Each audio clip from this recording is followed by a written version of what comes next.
My heels click against the polished marble of my apartment building's lobby, echoing in the emptiness of a Tuesday evening. Another 14-hour workday behind me. Another milestone reached for Horizon Brands. The client had practically hugged me after my presentation. I check my phone again. Still nothing. The elevator doors slide open with a soft chime and I step inside, watching my reflection in the mirrored walls. Quinn Edwards, 32 years old today, senior PR executive wearing exhaustion like an expensive perfume. My green eyes look back at me, searching for something worth celebrating. The number on my screen doesn't change. 0 messages, 0 calls. I tell myself it doesn't matter. I'm a grown woman who handles multi-million-dollar accounts. Birthdays are for children. But when I unlock my apartment door, the small cake I bought myself that morning sits accusingly on my coffee table. A single candle stands unlit in its center. A pathetic little soldier awaiting orders that won't come. Happy birthday to me, I whisper to no one. I drop my leather briefcase by the sofa and kick off my heels, sinking onto the cushions. My apartment feels hollow tonight, despite the careful decorating I'd done to make it feel like home. The clock on my wall ticks steadily toward midnight, counting down the final minutes of my birthday. My phone remains stubbornly silent. I reach for my laptop, thinking I'll distract myself with work until this day is officially over. Maybe check that proposal one more time. But instead, my fingers betray me. Opening Facebook. The first post freezes me in place. There's my brother Miles. Champagne glass raised high, surrounded by smiling faces. Behind him hangs a banner. Congratulations on your promotion. My father's arm is draped around his shoulder, pride radiating from his face. My mother stands on his other side, beaming up at her son. The timestamp shows the photos were posted 4 hours ago. My birthday. I scroll down. Each image a fresh wound, dozens of pictures, the entire extended family there. Aunts, uncles, cousins I haven't seen in years. All gathered around Miles celebrating. The comments swim before my eyes. So proud of our superstar, my father wrote. The Edwards family legacy continues, my mother added. My hand trembles as I set the laptop down. They didn't forget my birthday. They chose to celebrate something else instead. Again, the memory surfaces without invitation. Sitting alone at the restaurant table, 11 years old, a single birthday candle melting into my cake as I waited for my family to return from Miles's debate competition. They'd promised they'd be back in time. They weren't. Then at 17, shipped off to Grandma's house on my birthday weekend while my parents toured Yale with Miles. It's his future, Quinn. Dad had explained, not quite meeting my eyes. My college graduation overshadowed by Miles's engagement announcement at what was supposed to be my celebration dinner. The conversation quickly shifted from my summa cum laude honors to wedding venues and guest lists. Just last month, my father dismissed the Horizon campaign that increased client revenue by 41%. It's just advertising, Quinn, he'd said, glancing at his watch. Not like Miles's work in finance. That's the real impact. I pick up my phone and scroll through my contacts. Family names blur together. People who've never once called to ask about my accomplishments, my struggles, my life. An email notification pops up on my screen. I open it mechanically, then blink at the message. My performance bonus for the Horizon campaign, $82,000. My phone rings, startling me. My mother's name appears on the screen. For one foolish moment, hope flutters in my chest. Hello, I answer, hating the eagerness in my voice. Quinn, darling, my mother's voice bubbles through the speaker. I'm so glad I caught you. Listen, we're planning a little something for Miles and Jessica's anniversary next month, and I was hoping you could help out. Nothing major, just handling the catering and maybe the decorations. You're so good at that sort of thing. The clock strikes midnight. My birthday is officially over. Mom, I say, my voice shaking. Today was my birthday. A pause. Oh, she sounds genuinely surprised. Oh, honey. With Miles's big promotion, it just slipped our mind. Slipped their mind like always. I stare at the email still open on my laptop. $82,000. More money than I've ever had at once. Something shifts inside me like tectonic plates sliding into a new formation. My voice steadies. Don't worry about it, Mom. I say the words coming from somewhere new and unfamiliar. I understand what's important to this family. And for the first time in my life, I truly do. 4 days later at work, my fingertips hover over the keyboard, frozen in disbelief. The group chat that I am not part of, but thanks to Mom's accidental invitation, I entered it. Threads sprawled across my screen like a crime scene, each message more damning than the last. Quinn should contribute significantly to Miles's anniversary gift. My father wrote at least $20,000. My mother's reply appears below.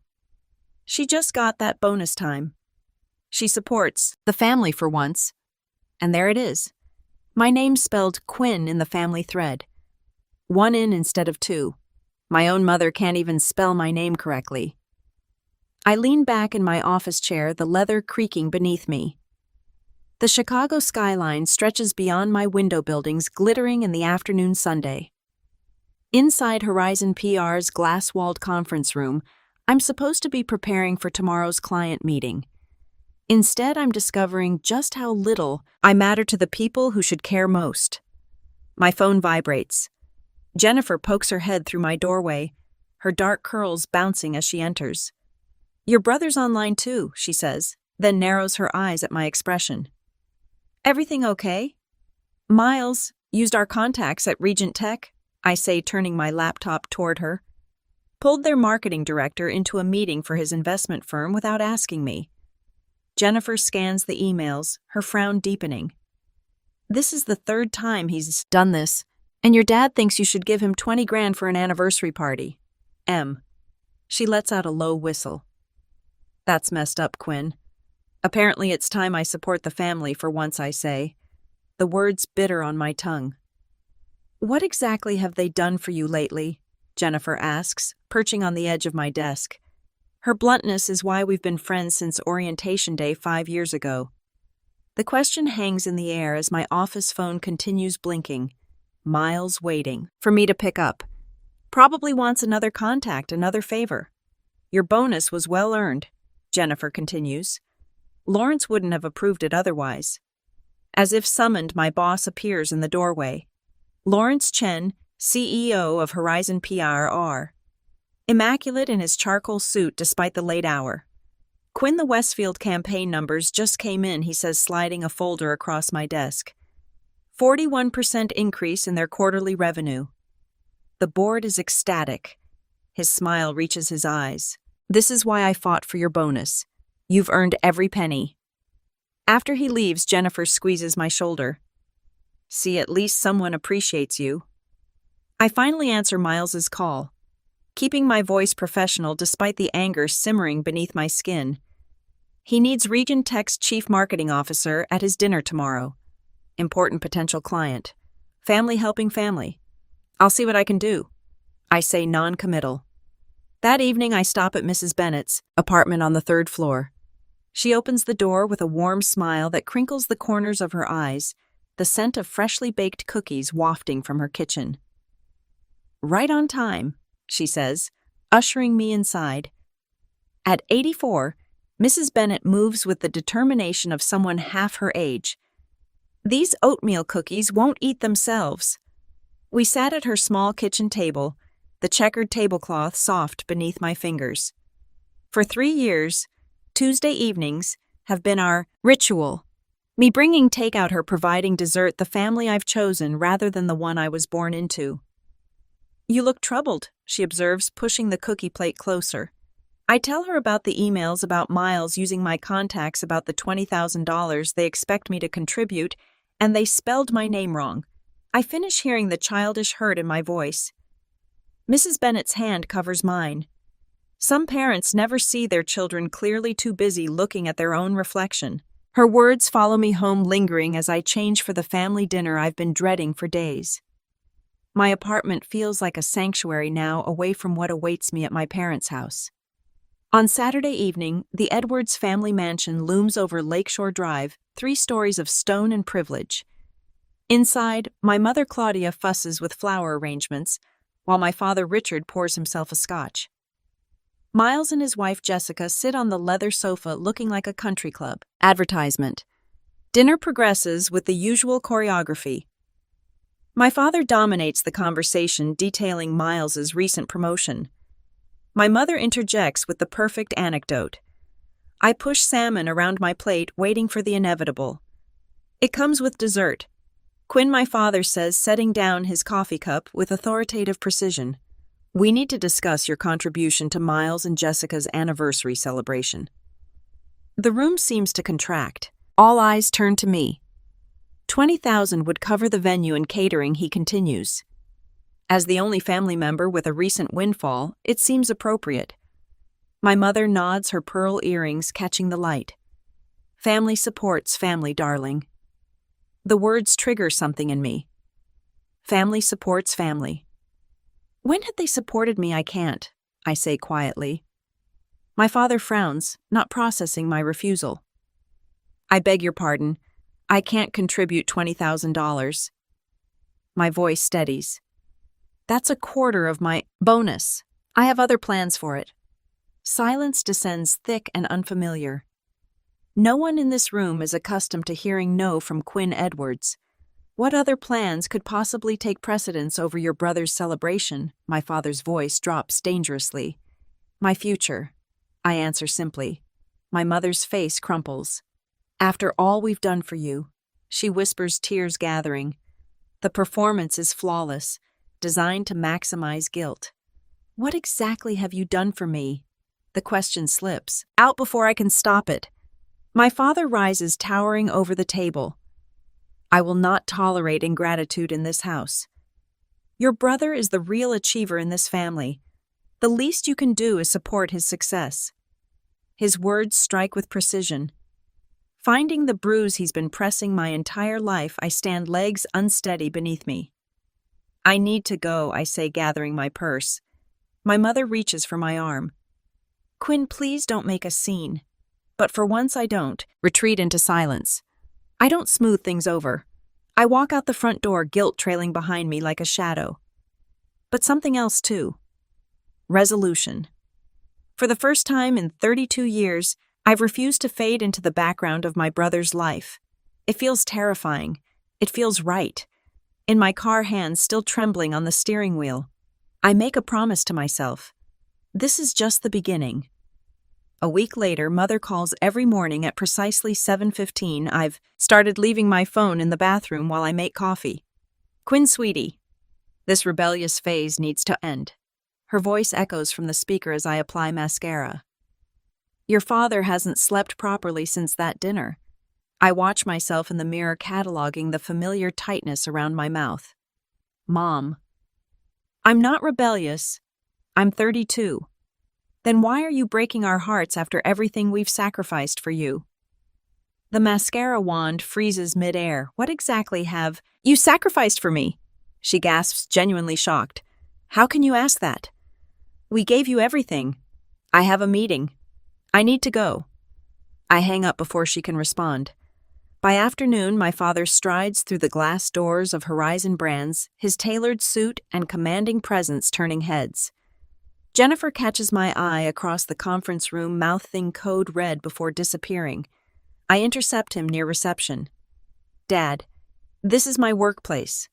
Then you should conduct yourself like a professional. His voice carries drawing attention from nearby cubicles.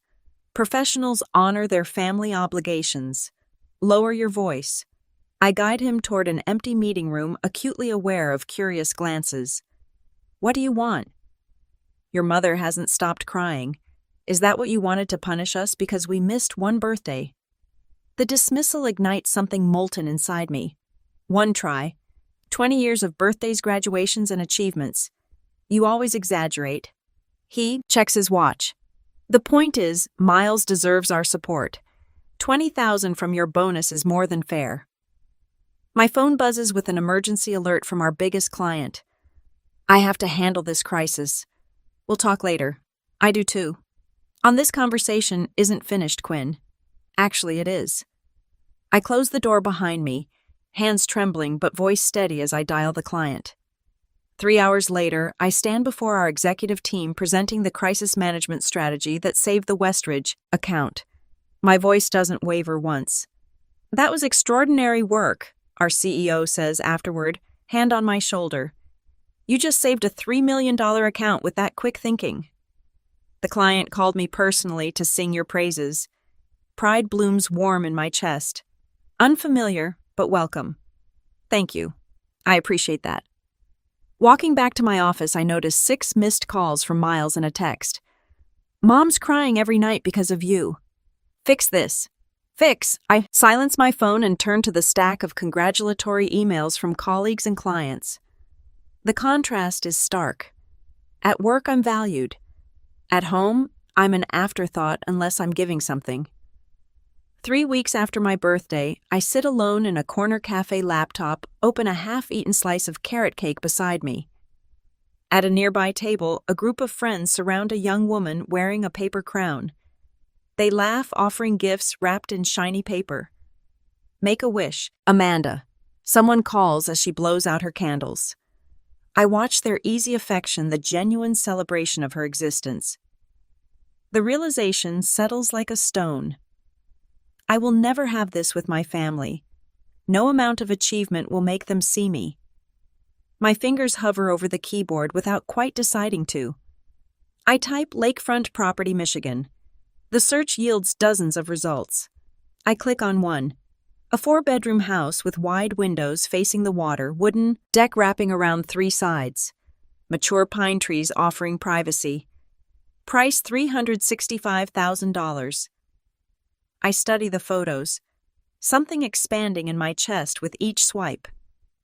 This could be mine, my refuge, my choice. The next morning, I call a realtor and arrange a private viewing.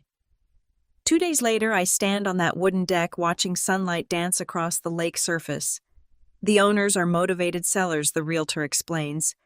They've already moved to Arizona. "I'll take it," I hear myself say. "I can make a substantial down payment." Her eyebrows lift. "Don't you want to think about it? Maybe bring your family to see it." No. The word feels clean, definitive. This is for me. Days later, the mortgage approval comes through quickly thanks to my excellent credit. I sign papers in a quiet office, each signature feeling like a declaration of independence. Mrs. Bennett, my elderly neighbor who's shown more interest in my life than my mother ever has, accompanies me to the closing. "You're doing the right thing, dear," she says, patting my hand as I receive the keys. Sometimes we need to build our own sanctuary. For the first time in weeks, my hands are perfectly steady. I spend weekends at the lake house transforming it room by room. The walls fill with framed awards and photographs of moments I'm proud of, my college graduation. The team celebration after landing the Westridge account, the magazine cover, featuring my PR campaign. The master bedroom becomes my favorite space. I hang a small wooden sign on the door. The birthday suite. Inside, I place a reading chair by the window, overlooking the lake, stack books I've always wanted to read on the nightstand, and splurge on the softest bedding I can find. On a bright Sunday, I type out housewarming invitations to Jennifer, my colleagues, and Mrs. Bennett. My finger hovers over my family contacts, a lifetime of conditioning urging me to include them. Instead, I press send only to those who have celebrated my successes, who see me clearly. The action feels small but momentous, like the first stone in a foundation of boundaries I'm only beginning to build. That night, I sit on my deck watching stars reflect on the dark water. Phone deliberately left inside. For the first time in my adult life, I feel powerful. Not just successful or accomplished, but powerful in the way that comes from choosing yourself when no one else will. Tomorrow, the calls will continue. The guilt trips will intensify. But here in this space that belongs only to me, their voices finally begin to fade. On Sunday, my thumb hovers over the post button. 3 deep breaths, then I press it. The photo isn't particularly special, just me on the new cedar deck barefoot with a glass of Pinot Noir. Lake Michigan stretching blue and endless behind me. What matters is the caption. Weekend at my new lake house, birthday gift to myself. I set my phone screen down on the weathered wooden railing and lift my face to the golden Michigan sunset. The September air carries a hint of autumn crisp against my skin. For 20 minutes, I simply breathe, watching light dance across gentle waves while chicks call from nearby pines. When I finally check my phone, the notification count stops me cold. 17 missed calls, 32 text messages. My mother has called 8 times in 15 minutes. I silence the ringer and slip the phone into the pocket of my jeans. Not today. Instead, I settle into the Adirondack chair I assembled myself yesterday after writing invitations and watch the sun sink lower, painting the water in shades of amber and rose. The lake house is an enormous 4 bedrooms, open kitchen, stone fireplace, but every inch belongs to me. Every decision, from the sage green exterior paint to the vintage brass doorknobs, reflects choices I made without seeking anyone's approval. My phone vibrates again, persistent as a wasp. When I glance at the screen, Jennifer's comment appears. "You deserve this and more. Can't wait to see it in person." Monday morning at work brings 6 voicemails from my mother, each progressively more frantic than the last. Quinn called me back immediately. "Where did you get money for a house your father wants to know? This is completely irresponsible behavior. Call us. People are asking questions we can't answer. How do you think this makes us look? Your brother is driving to your work right now. You better be there." The final message arrives at 10 a.m. "There's a family emergency meeting tomorrow night. We expect you there. Don't make this worse than it already is." I delete them all and make blueberry pancakes in my new kitchen. By afternoon, I've hung curtains in the master bedroom and assembled the patio furniture when my work phone rings. It's Jennifer. "Your brother showed up at the office looking for you," she says without preamble. "He seemed pretty shaken when I told him you'd taken the week off. Asked if I knew where you were." What did you tell him?" "That your whereabouts weren't my information to share." Then he got that Edwards family look, you know the one, like I was the unreasonable one for respecting your privacy. I laugh, surprising myself with the sound. "Thank you." "Don't thank me yet." He cornered Devin from accounting, who mentioned something about Michigan. So heads up, they might figure it out. I gaze out at my lakefront property where autumn leaves drift across fresh-cut grass. Let Them Saturday brings my improvised housewarming. Colleagues from the agency arrive with practical gifts and genuine smiles. My boss, Greg, brings an expensive bottle of Cabernet with a handwritten note to celebrating yourself. We toast on the deck while watching boats drift by. Mrs. Bennett arrives last, her silver hair swept into an elegant bun. She carries a quilt made from fabric scraps in shades of blue and green. "For your bedroom," she says, eyes crinkling with warmth. Every home needs something handmade with love. I blink back unexpected tears as she wraps her arms around me. "I'm so proud of you," she whispers. We grill steaks and corn on the deck. Someone brings a portable speaker and 8-second music mingles with laughter and conversation. I take photos of everything. Friends sprawled on new furniture, sunset reflections in windows. Mrs. Bennett teaching Jennifer how to properly fold napkins. I post these images too. Each one highlighting the absence of my family while showcasing the people who actually show up for me. Sunday evening, my father texts, "Where did you get house money?" Answer immediately. I pour another glass of wine and don't respond. On Monday, I came back to work, and the family gossip network was fully activated. My cousin Elaine calls voice hushed with calculated concern. "Everyone's talking about your lake house," she says. Aunt Claudia is beside herself. "Uncle Richard wanted to call in a family meeting, but you weren't there." "I was busy hanging shelves," I reply, surprised by my own calm Quinn. She pauses dramatically. "People are saying things.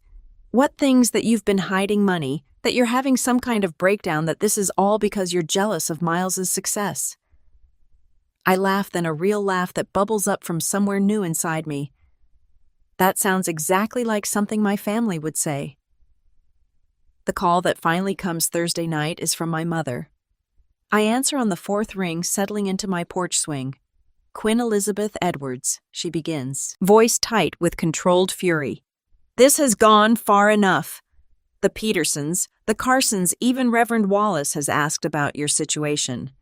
My situation, this attention-seeking behavior, buying a house without consulting the family, posting those photos. People are asking questions. I rock gently, watching a heron glide across the water. What questions? Her voice drops to a whisper. Why you would need to buy yourself a birthday present. Why we weren't there. To help you celebrate. It's creating a very uncomfortable situation for this family. How interesting. I keep my voice light. It's almost like actions have consequences. We need to fix this. Her voice hardens with purpose. I'm organizing a family dinner Sunday night. Your father and I will explain that this was all a misunderstanding, that we've always supported you. The old Quinn would have agreed immediately, desperate to smooth things over. But that Quinn doesn't live here anymore. I'm available Tuesday next week, I say instead. 7 o'clock. And I'll bring the photo albums. What photo albums? I smile into the phone. The ones I've been keeping since I was 11 years old. Documenting everything. Documenting. For once, my mother has nothing to say. On Tuesday next week, the granite steps of my parents' mansion stretch before me like a courthouse walkway. I grip the 3 photo albums tighter against my chest, my knuckles whitening around their edges. The evening sun casts long shadows across the manicured lawn. Shadows that seem to reach for me, trying to pull me back into old patterns. I ring the doorbell instead of using my key. Tonight I'm not family. I'm a prosecutor with evidence. The heavy oak door swings open. Dad stands there, all 6'2" of him, framed in the doorway, his silver hair perfectly combed despite the hour. His eyes flick to the albums in my arms, then back to my face. You're late, he says, turning away without waiting for a response. No hug, no smile, just criticism. I follow him into the foyer where Mom waits. Tissues already clutched in her hand. Her eyes are red-rimmed makeup carefully applied to look like she's been crying without actually ruining her appearance. Quinn. Her voice breaks dramatically. We've been so worried. I don't answer. The script is too familiar. Her tears, my guilt, my eventual surrender. Not tonight. Miles appears from the living room, drink in hand. He pauses when he sees me, his expression shifting from casual confidence to something uncertain. I stand straighter, holding his gaze until he looks away first. Dinner's getting cold, Mom says, turning toward the dining room. The table is set with the good china candles flickering in sterling silver holders. A peace offering or a bribe? I place the photo albums on the sideboard and take my usual seat opposite Miles, diagonal from the head of the table where Dad reigns. Your mother made your favorite, Dad says, serving himself first as always. Beef Wellington. It hasn't been my favorite since high school. Miles prefers it. Let's just cut to the chase, I say, leaving my plate empty. I know why you called this dinner. Mom sets down her fork with a theatrical sigh. Quinn, sweetheart, we're just concerned about your impulsive decisions, buying that lake house without consulting us. Dad interjects, knife slicing through his meat with surgical precision. It reflects poorly on the family image. Reckless spending. Poor financial planning.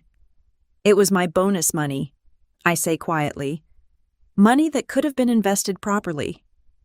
He continues as if I hadn't spoken or contributed to something meaningful for the family. Miles clears his throat. Quinn, no one's saying you can't have nice things, but maybe selling it would keep peace in the family. Mom's been crying every night. Mom dabs at eyes that remain suspiciously dry. You're breaking your mother's heart, she whispers. I push back my chair and walk to the sideboard.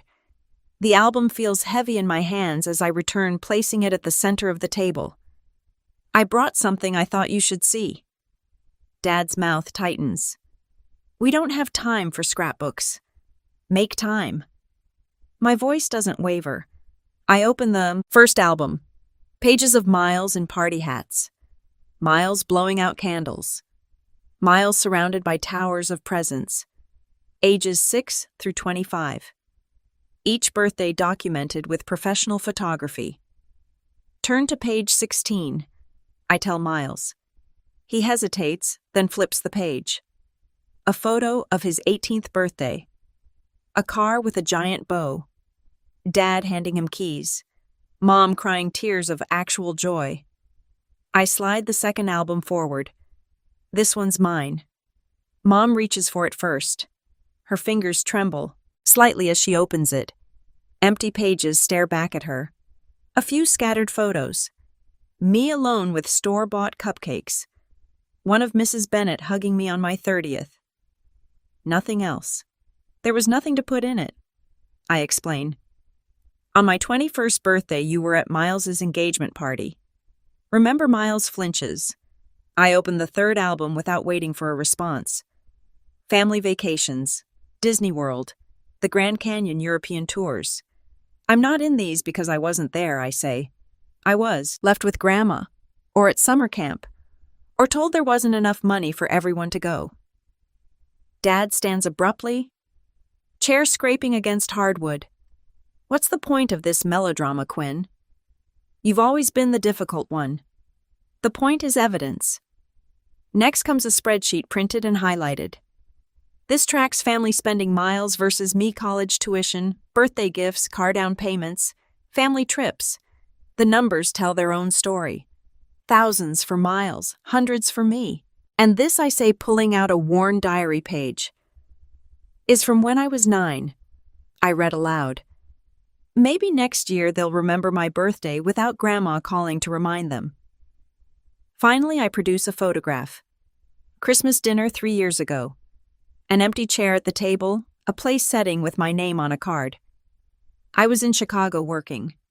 You knew I couldn't come, but you said a place anyway took this picture and sent it to me with, "We missed you." You wanted me to feel guilty for not being there, but I was the only one who noticed something. I point to the chair. Look closer. Mom takes the photo, squinting. That's not my usual chair, I say quietly. That's where guests sit. Even when you're pretending I belong, I'm still an outsider. The silence stretches between us, taut as a wire. Dad's face darkens to crimson. What do you want from us, Quinn? An apology. Fine. We favored Miles. He was always the priority. He's carrying on the Edwards name, the Edwards legacy. Mom crumples. Real tears now. We didn't mean to. It just happened. And then it became a pattern. And I was easier to ignore. I finish for her. Miles hasn't spoken.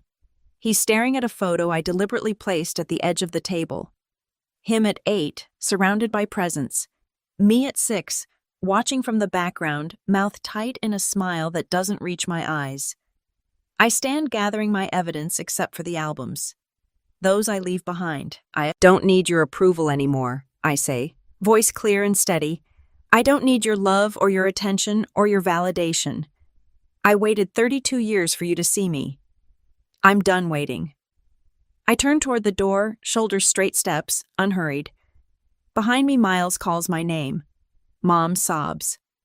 Dad remains silent. I pause at the threshold, not looking back. The albums are yours to keep. Consider them a gift. The door closes behind me with a quiet click that echoes like thunder. A year later on my birthday, the morning sun paints gold across my lake house deck as I arranged a tray of fresh fruit beside a champagne bucket. 33 candles waited on the cake. Jennifer insisted on bringing one for each year, plus one for luck. Need any help, Mark, from marketing calls from the sliding door balancing a platter of pastries? Just set those anywhere. I smooth my red sundress and check my watch. Everyone should be here within the hour. A year makes quite the difference. Last birthday, I sat alone in my apartment with a store-bought cake. Today, my deck bustles with colleagues and new friends all here to celebrate me. My phone buzzes with congratulatory texts about my promotion to senior director. The timing feels poetic, announced yesterday. Celebrated today.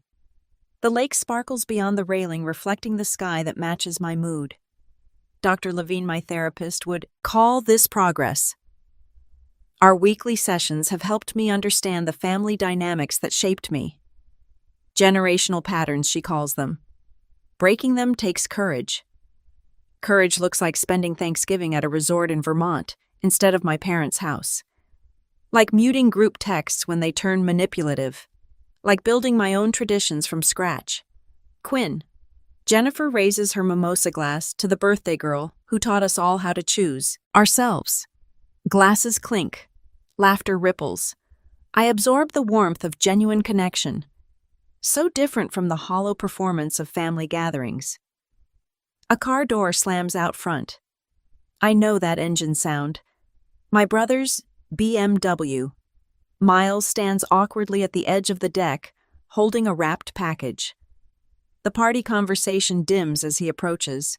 Sorry to crash, he says. I wanted to give you this in person. We haven't spoken since the photo album confrontation. Since he watched his perfect family narrative crumble under the weight of evidence. Join us, I say, surprising myself with how much I mean it. Later, when the party moves indoors, Miles and I sit at the end of the dock. The package rests between us, still wrapped. Therapy's been eye-opening. He admits watching a sailboat cut across the horizon. Dad still won't go, but Mom's trying. She talks about you differently now. And you, I ask? I never saw it until you showed us how they erased you while spotlighting me. He pushes the package toward me. Open it. Inside is a framed photograph I've never seen before. Me at 7, perched on our old tire swing, laughing at something beyond the camera. Just me. Found it in Dad's storage boxes, Miles explains. Had it restored. Proof you existed even when nobody was looking. My throat tightens. Not a solution, but a beginning. A knock at the lake house door pulls me back to the party. Through the glass, I see my mother standing alone on the porch, clutching a small bakery box. She insisted on coming, Miles says. I didn't tell her where until today. Mom's hands tremble as she holds out the box. Inside sits a cupcake with a single candle. Happy birthday, Quinn. She whispers, her rehearsed smile faltering into something more genuine. I brought carrot cake. You always liked that, didn't you? I did, she remembered. The party's winding down, I say, stepping aside. You can stay for cake if you'd like. Her relief is palpable. Small steps. After everyone leaves, I walk back to the dock as twilight settles over the lake. Last year, I spent my birthday staring at an empty inbox in a sterile cafe. Tonight, I'm surrounded by gifts chosen with care, echoes of laughter, and the beginnings of boundaries that protect without isolating. My phone chimes with a text from Mrs. Bennett. Did you enjoy your day, dear? I smile as I type my reply. For the first time, I truly celebrated myself. The lake house windows glow behind me, light reflecting on the gentle waves. I raise my glass to my silhouette against the sunset, toasting the woman who finally learned that validation begins within. What gift have you given yourself that changed story 2? I step into the grand ballroom of the Evergreen Resort and immediately wish I hadn't come. Chandeliers drip crystal, light across marble floors, and wealth whispers through the room in hushed tones of respect. Michael's hand finds the small of my back, steadying me with the gentle pressure of his palm. Breathe, he whispers, his surgeon's eyes assessing me with clinical precision. We earned our place here. Leo tugs at his bow tie, his 6-year-old patience already wearing thin. Mom, this thing is trying to choke me. I kneel, adjusting the offending fabric with a smile. Just for a little while, buddy. Remember our deal behavior now. Swimming pool. After the reception crowd parts briefly and my heart stops. A familiar profile catches my eye. The slight tilt of her head, the way she leans forward when she laughs. I haven't seen that gesture in 11 years, but my body remembers it instantly. The bride turns champagne glass raised in a toast, and our eyes lock across the room. Grace, my sister. The champagne flute trembles slightly in my hand, the only outward sign of the earthquake happening inside me. I hadn't recognized the name Daniel Brooks in the invitation. I hadn't made the connection. I'd assumed Grace was still using our family name Collins. Her gasp cuts through the ambient conversation like a blade. Heads turn. The music continues, but a bubble of silence forms around us, stretching across the divide. Behind her mother's face, drains of color, then flushes crimson. Father moves protectively toward Grace, his broad shoulders creating a barrier between us, just as he's done all our lives. "What are you doing here?" Mother hisses loud enough that nearby guests turn with curious eyes. The familiar shame rises in my throat for a heartbeat. I'm 21 again, standing in the rain with a suitcase, homeless and alone. Michael steps forward, his voice firm but measured. "My wife is a guest. She's the CEO of Medova. We were personally invited by the groom." The name Mednova ripples through the cluster of medical professionals nearby. I hear whispers see recognition dawn in their eyes. CEO. A woman in a burgundy dress turns to her companion. "That's Amber Collins." The rain soaks through my thin jacket as Father's words echo in my memory. "If you're too ungrateful to help at the clinic, don't come back." The slam of our front door punctuates his sentence final as a judge's gavel. Now I stand straight back in Valentino. The rain a distant memory. The scared girl is gone. In her place stands a woman who built something from nothing, who refused to disappear. Dr. Daniel Brooks approaches, confusion creasing his brow. His gaze darts between Grace's frozen face and my composed one. "You know the CEO of Medova?" He directs this question to my parents, then turns to me with growing interest. "We've been trying to partner with them for months.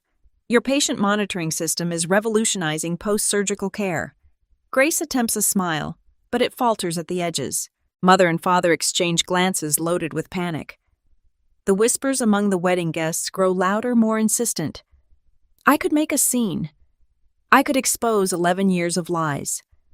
I could tell Daniel how they told everyone I'd failed out of college, how they'd painted me as irresponsible while pocketing my tuition money for Grace's benefit. The power is finally mine. Instead, I simply say, "Hello, Grace. Congratulations." The simplicity lands like a thunderclap. Grace flinches as if I'd shouted. Michael's hand returns to my back, a silent question. "Stay or go?" Leo looks up at me, innocent to the undercurrents swirling around us. "Mom is that lady in the white dress." Your friend Daniel's gaze sharpens. He looks between Grace and me, his new bride, and the stranger who clearly isn't a stranger. "Grace." His voice carries confusion and the first notes of suspicion. "I thought you said your sister was." His voice trails off, the unfinished sentence hanging between us. Grace's eyes dart frantically between her new husband and her parents. For the first time in my life, I watched her struggle for words. Have you ever walked into a room and immediately regretted it? The smart move would be to grab my family and quietly slip away. Let Grace have her perfect day. Let sleeping dogs lie. But sometimes regret is just fear wearing a mask. And I stopped being afraid a long time ago. And this is my wife, Grace. Daniel beams his arm, sliding around her waist. Stanford graduate, and the brilliant mind managing her family's medical practice back in Vermont. I stand 10 feet away, my champagne untouched, watching my sister nod dearly as she's introduced to a cluster of doctors. Her pearl earrings catch the light when she tilts her head. A gesture I recognize from childhood, or tell when she's about to stretch the truth. "The Collins Clinic has been serving our community for 30 years, she says, voice pitched perfectly between pride and humility. "We specialize in family medicine with some geriatric care." Michael touches my elbow, drawing my attention to the conversation unfolding beside us. A silver-haired woman in an elegant pantsuit, my name badge. "Medova." Her eyes widen. "You're Amber Collins. Your presentation at last month's medical summit was brilliant. The patient monitoring system you've developed is changing post-surgical recovery protocols across 3 states now. 4, actually." I smile. "We just finalized implementation with Northwestern's hospital network." Across the room, Grace fumbles through a response about platelet therapy trends. The doctor, questioning her, exchanges a subtle glance with his colleague. I thought Stanford's medical program had shifted away from that approach 3 years ago, he says, brow furrowed. Grace's laugh floats a pitch too high. Well, you know how these academic debates go. Some professors hold on to traditional methodologies longer than others. Daniel's expression shifts almost imperceptibly, tightening around the eyes, a slight withdrawal of his arm from her waist. He's noticing the discrepancy. Amber. The voice behind me belongs to my father. 11 years older, but unmistakable. The same commanding tone that once sent me scurrying to answer phones at the clinic after school while Grace practiced piano. You need to leave, he says, positioning himself between me and the rest of the room. You're ruining Grace's day. Michael stiffens beside me, but I place a steadying hand on his arm. I was invited by Daniel. I reply, my voice low but firm. Perhaps you should explain why that upsets you. Father's face reens. The expensive suit he wears can't disguise the man beneath a small-town doctor whose authority stops at the borders of his own practice. Don't play innocent. You showing up like this, flaunting your whatever company you claim to run. Medova is hardly a claim. Dennis Michael steps forward every inch. The Harvard-trained surgeon. The Medical Technology Conference in Boston last month featured your daughter as the keynote speaker. Her monitoring systems are in 27 hospitals nationwide. A nearby guest turns at this, clearly recognizing the company name. Across the room, my mother hovers near Grace, desperately trying to steer Daniel's colleagues away from my direction, her hands fluttering like panicked birds. Too late. The connections are already forming throughout the room. Medical professionals recognizing my name, making associations. Leo tugs at my hand. Mom, can I have some cake now? You promised. In a minute, sweetheart. Leo looks past me, eyes fixed on Grace. Is that lady your sister? Does she go to Stanford like you did? Dennis's face drains of color. Before he can respond, Leo continues innocently. You showed me your old college pictures. The red buildings were pretty. Grace has drifted closer. Daniel beside her. Her face freezes at Leo's words. Stanford, Daniel says, looking between us. You went to Stanford too, Amber. Class of 2014, I answer simply. Daniel's colleague, distinguished cardiologist, based on his conversation, turns to Daniel. You didn't shin your wife's sister was Amber Collins. Her work on predictive algorithms for post-surgical complications is revolutionary. Northwestern Medical has reduced readmission rates by 22% using her systems. The weight of 11 years of lies settles visibly on Grace's shoulders. She reaches for Daniel's arm, but he stepped slightly away, his attention now fully on the professional conversation happening around me. Rain drums against my dorm window as I stare at the bank statement. The numbers not computing. My college fund depleted, transferred to an account I don't recognize. The same day a package arrives from Grace of photos of her spring break in Cancun, the trip I couldn't understand how our family could afford. I shake off the memory, focusing on the present. Daniel has pulled Grace aside, their heated whispers visible from across the ballroom. His face reflects growing confusion, then disbelief. Then something harder as she clutches at his sleeve. You told me you graduated from Stanford, he says, voice rising just enough to carry. I went there. I've never heard your name mentioned by any of the faculty. Grace's response comes frantically. It was mostly remote learning, a special program they had for. Stanford Medicine doesn't offer remote degrees. Daniel's voice has gone cold. Never has. Color drains from Grace's face as she realizes her carefully constructed life is beginning to collapse. Her eyes dart around the room, landing on mine with desperation. Daniel steps back from her, straightens his tie, and turns. With deliberate steps, he walks across the ballroom, away from Grace directly, toward me. Behind him, Grace's pleading eyes follow. A drowning woman watching her last lifeline walk away. Daniel guides me away from the crowd with a gentle hand on my elbow. His fingers tremble slightly against my skin, the only indication that the poised doctor is rattled. Let's find somewhere quieter, he says, his voice steady. but his eyes darting back to where Grace stands with my parents, their heads bent together in urgent conversation. We settle in a small alcove at the edge of the ballroom.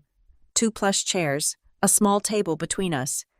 The muted lighting casts shadows across his face, highlighting the sharp angles of confusion etched there. I apologize for the awkwardness. He begins straightening his bow tie. His words trail off, uncertain how to frame the chasm of questions between us. You didn't know Grace had a sister? I finished for him, keeping my voice neutral. Daniel's eyes widen. She mentioned a sister once, but said you dropped out of college after a semester, that you couldn't handle the pressure and disappeared. The old wound throbs, but I don't flinch. Years of boardroom negotiations have taught me to keep my face composed even when bleeding internally. I graduated summa cum laude, I say simply, while working 3 jobs. 3 jobs? His brow furrows. Mornings at a coffee shop, evenings at the hospital, reception desk, weekends at a call center. The memories flood back, the bone-deep exhaustion, falling asleep over textbooks, the relentless push forward. I put myself through school part-time, no family support. Each word lands like a stone between us, ripples spreading outward. Daniel's expression shifts from confusion to calculation. The surgeon's analytical mind reassessing everything he thought he knew. Stanford, he asks, naming his alma mater. I shake my head. Community college first, then State University. I couldn't afford Stanford after I discovered my college fund had been. I pause, choosing my words carefully. Reallocated to Grace's education, he concludes, the pieces clicking into place. The ballroom around us blurs as memories surface of sleeping on Sarah's lumpy couch for 6 months, showering at the YWCA, when Jamie's boyfriend kicked me out eating ramen for weeks straight to save for textbooks. The humiliation of asking professors for extensions because I couldn't stay awake after triple shifts. The hospital where I worked reception, I continue, that's where I met Michael. He was a resident then. I remember that night clearly hunched over healthcare administration textbooks during my dinner break, exhaustion pulling at my eyelids. Michael stopping at my desk, curious about the complex diagrams I'd sketched in the margins. You understand Kellerman's patient flow theory? He'd asked, surprised. It's flawed, I'd replied, without looking up. The bottleneck isn't intake, documentation requirements between departments. He'd pulled up a chair and we talked until my break ended. The next day, he brought coffee and questions about my ideas for streamlining patient monitoring. Within months, we were developing the prototype that would become Modova's cornerstone product. Daniel leans forward. And Modova, Grace mentioned you work some office job. I can't help the small smile that touches my lips. We started in our apartment 7 years ago. Last quarter's revenue was just under $400 million. Across the room, I spot my parents flanking Grace like sentinels. Dennis paces small circles, his face flushed with anger, while Margaret clutches Grace's arm, her knuckles white with tension. They cast frantic glances our way, whispering urgently. They're going to try to separate us soon, I say calmly. Daniel follows my gaze. They appear concerned. Michael approaches us, phone discreetly positioned at his side. I recognize his strategy, documenting behavior while appearing casual. A protective measure we've learned after years of navigating hostile business environments. Everything all right here? He asks, his surgeon's eyes performing a quick assessment of my well-being. Just catching up, I reply, gratitude warming my chest. The man standing beside me, steady, brilliant, concedes me as I am not as my family's convenient narrative. On cue, Margaret bustles toward us, her voice pitched to carry. Daniel, there's someone from Boston General dying to meet you. Her eyes slide past me as if I'm invisible. A familiar sensation. Daniel stands his ground. In a moment, Margaret, Amber, and I are having an important conversation. My mother's smile stiffens. Always the attention seeker, or Amber.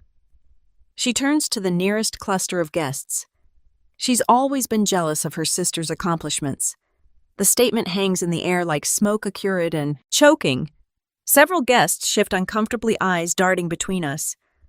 I remain seated back, straight face composed. Michael's hand rests on my shoulder, a silent anchor. When the bathroom door swings closed behind me, 20 minutes later, I'm not surprised to find Grace already inside, reapplying mascara with trembling hands. Our eyes meet in the mirror. "Why are you doing this to me?" she demands, voice breaking on the final word. I wash my hands slowly, deliberately. Doing what exactly? Ruining my wedding. Making Daniel question everything. Tears streak her carefully applied makeup. "I'm not doing anything," I reply softly. "I'm simply existing." Grace slams her mascara wand onto the marble counter. "You were supposed to stay gone." For the first time, I see the fear behind her anger, the terror of a house of cards beginning to collapse. "They told everyone you were a dropout." She continues, words tumbling out like a confession. "That you couldn't handle responsibility, that you were. And yet here I am, I interrupt handling quite a lot." When I emerge from the bathroom, my composure is intact. I return to Michael's side, to the warmth of his hand finding mine. Grace follows minutes later, makeup freshly applied, but something essential has shattered behind her eyes. I notice it immediately, the subtle shift in the room. Wedding guest gradually drifting toward us, drawn by genuine curiosity. A neurosurgeon discussing patient monitoring innovations with Michael. A hospital administrator slipping me her card. "Your post-operative monitoring system reduced our complication rates by 30%. She tells me, "We'd love to explore expanding its implementation." Daniel stands at my elbow, attentive to the conversation, asking insightful questions about Modova's technology. His new bride hovers at the periphery, unmed. Father approaches, shoulders squared for battle. "Daniel," he interrupts loudly, "this is Grace's wedding. Let's focus on her accomplishments." The silence that follows fills the room like water drowning everything else. All eyes flick between Daniel and Dennis, then to Grace, whose smile stretches thin across her face. No one speaks. No one needs to. Sometimes silence holds more truth than any words could express. I hand my half-empty champagne flute to a passing server and check my watch. We stayed long enough. Michael catches my eye across the room where he's extricating himself from a conversation with an enthusiastic orthopedic surgeon. His slight nod confirms we're on the same wavelength as always. "Are we leaving now?" Leo tugs at my hand, hope brightening his eyes. "Swimming pool time." "Yes, buddy. Just one more thing." A small cream-colored envelope from my clutch. Inside rests a certificate for Modova stock. Not life-changing money, but enough to make a statement. This is who I am now, not the desperate girl they threw away. Michael joins us, his hand finding the small of my back. Ready's almost. I scan the room for Daniel. The poor man deserves some courtesy on his wedding day, even if his in-laws don't. We find him near the bar, watching Grace with an expression. And I recognize too well the first hints of doubt creeping into what should be certainty. My sister works the room with practice charm, but now I notice how she flinches slightly when medical terms enter the conversation, how quickly she redirects. "We're heading out," I tell Daniel, offering the envelope. "Congratulations again," he takes it with genuine warmth. "Thank you for coming," especially considering his eyes drift toward my parents, who hover nearby like vultures circling wounded prey. "I appreciate the invitation. I mean it. Closing this chapter matters more than I realized." Daniel leans closer, voice dropping. "I'd like to visit Modova sometime." Professionally, our eyes meet, understanding passing between us without words. He knows maybe not everything, but my assistant will set it up. I offer my business card, aware of Grace watching us, her smile cracking at the edges like old porcelain. Mother glides toward us, social armor firmly in place. Amber was always so driven, she tells a nearby guest with calculated lightness. Of course she had advantages we couldn't provide Grace. The blatant reversal of truth would have wounded me once. Now it's almost comical. "What advantages were those, Mrs. Collins?" Michael asks innocently. "The 3 jobs while putting herself through night school or sleeping on friends' couches after you took her tuition money."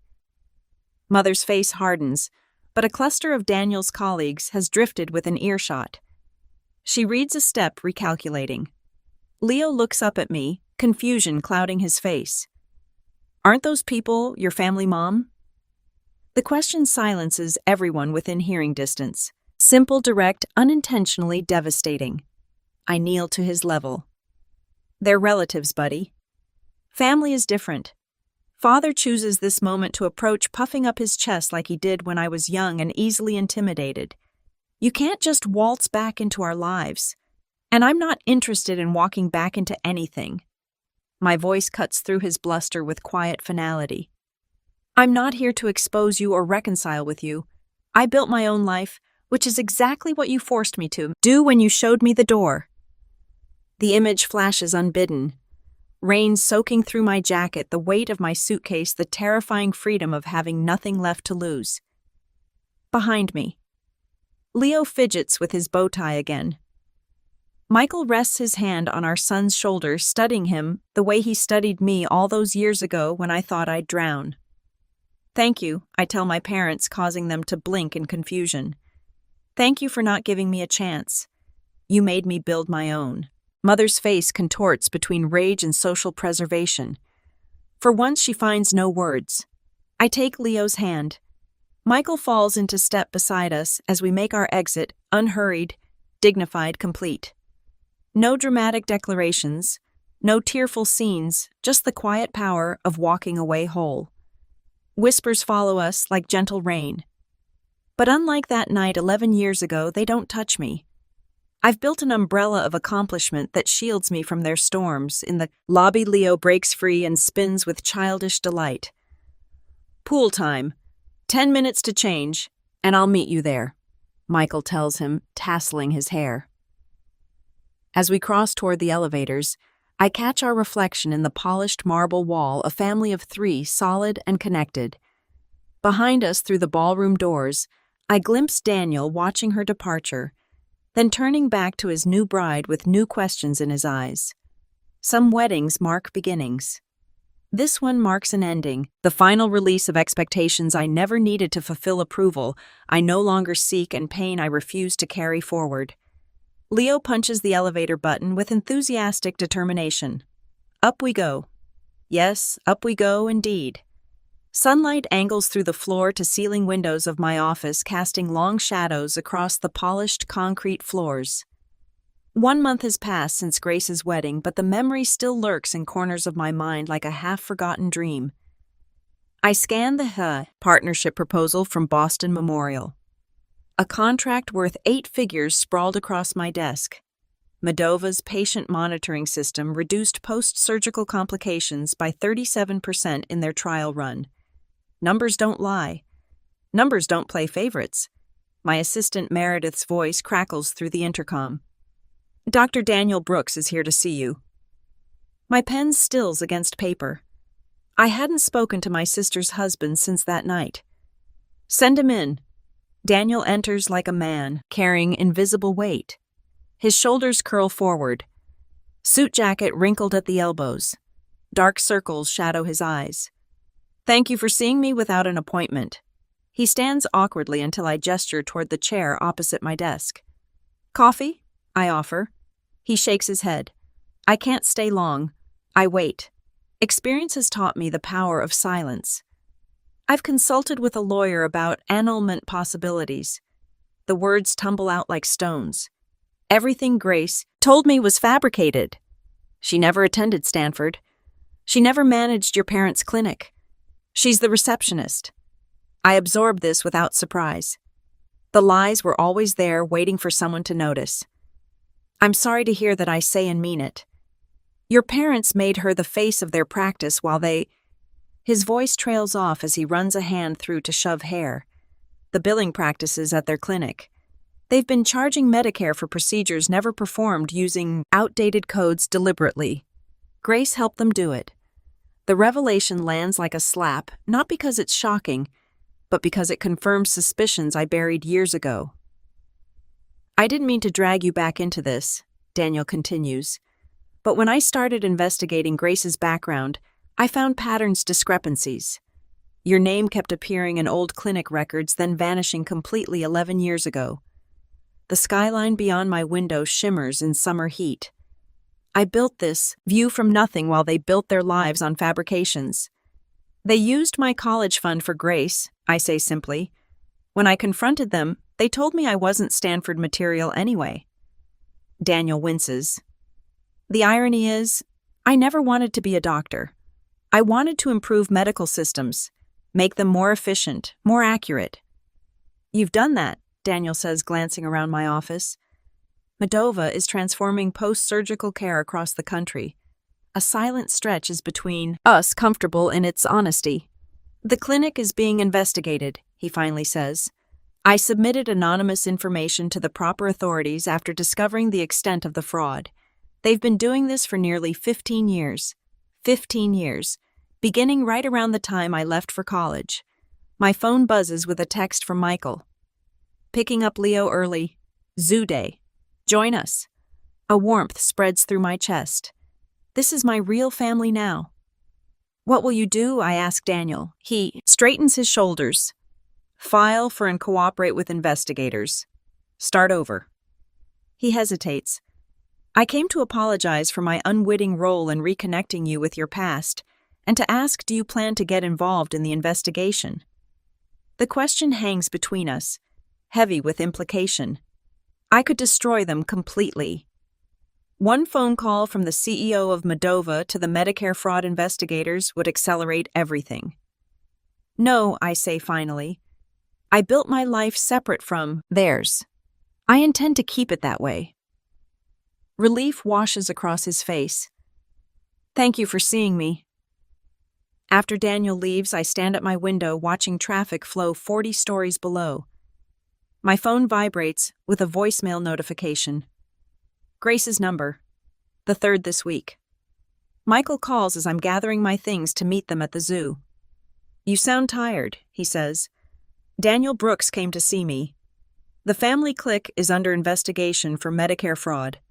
A pause. Are you okay? Yes. The answer surprises me with its truth. Are you going to get involved? I watch a red-tailed hawk circle the skyscrapers riding thermals with effortless grace. I was thinking about what you said last week about how my success is already their greatest punishment. I stand by that, Michael says.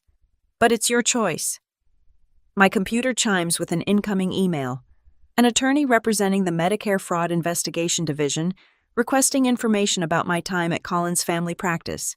Attached are documents requiring my testimony. They want me to testify. I tell Michael, what will you do? I consider the question. Part of me wants to delete the email refuse, the request let, whatever happens to them happen without my fingerprints anywhere near it. Another part remembers patients who trusted them. Elderly men and women whose Medicare benefits were stolen.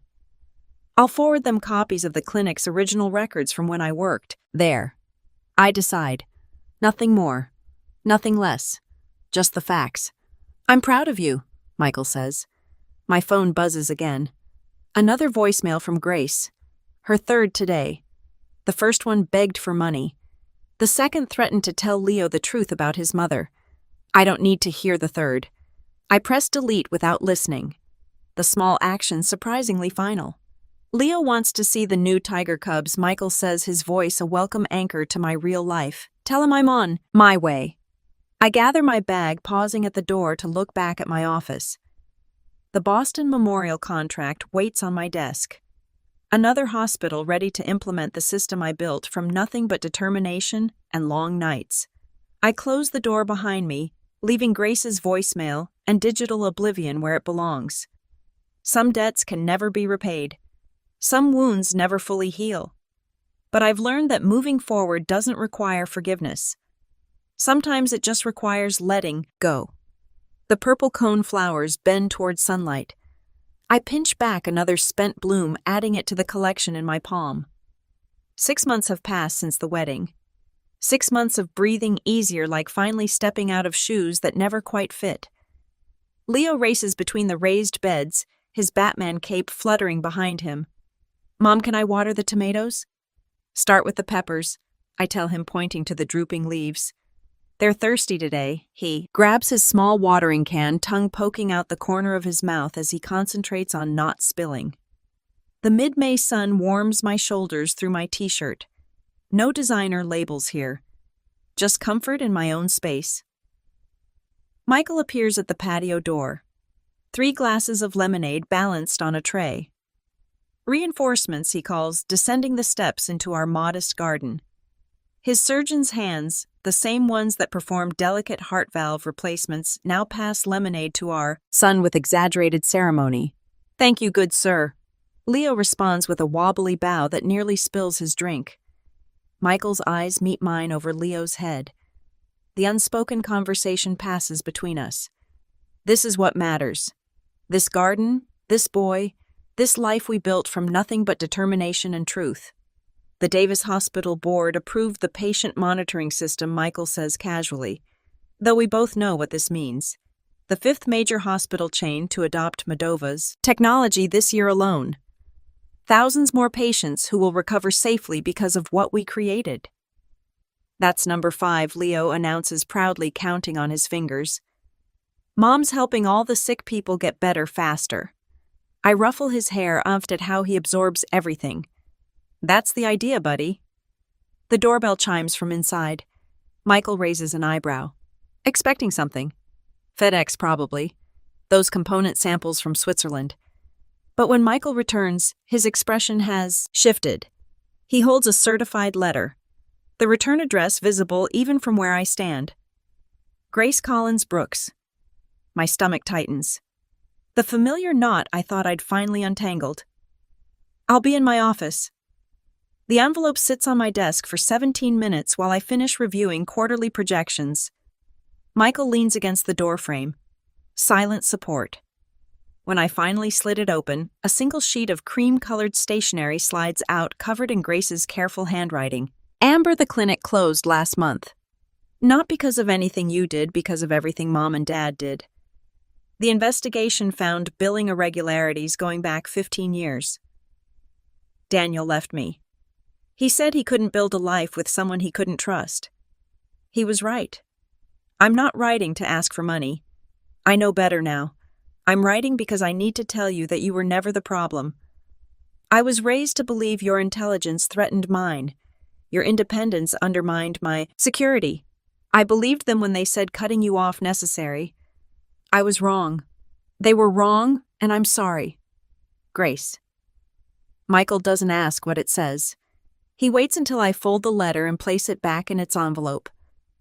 "What will you do?" he asks. "Nothing dramatic." I answer, turning to my computer. I open a document type for several minutes, then print a single page. I slide it into a Mednava envelope with the letter I've written. 2 weeks later, I stand at the edge of the American Medical Technology Conference in Chicago, watching my team demonstrate our latest innovations to a crowd of healthcare professionals. The Redmen Nova booth draws attention, our reputation preceding us now. A flash of movement catches my eye. Someone in pale blue scrubs near the education pavilion. Grace, her hair pulled back in a simple ponytail, listens intently to a speaker discussing entry-level medical coding certification. Our eyes meet across the crowded exhibition hall. No gasps this time, no drama, just quiet recognition. She holds the Moldova internship application I sent her clutched like a lifeline. I offer a small nod. Not forgiveness exactly, but acknowledgement. She returns it, eyes bright with something that might be determination. We don't approach each other. Some relationships are completed, not continued. That evening, I finalized the paperwork for the Collins First-Generation Medical Scholarship. Not named for my parents, but reclaiming my birth name for something better. 20 students without family support will receive full tuition and mentorship next fall. Back home, I kneel in our garden again, digging small holes for new seedlings. Leo helps his small hands patting soil around tender roots. Some plants don't grow well next to others, I explain, showing him how to space the seedlings. They need their own space to thrive. Like people, he asks, surprisingly perceptive. Smart boy, I whisper, kissing his forehead. Yes, like people. The sun slants golden across our yard. Through the kitchen window, I see Michael preparing dinner, moving easily through the space we've created together. I press another seed into the dark earth, covering it gently. Some roots you're given, others you get to choose.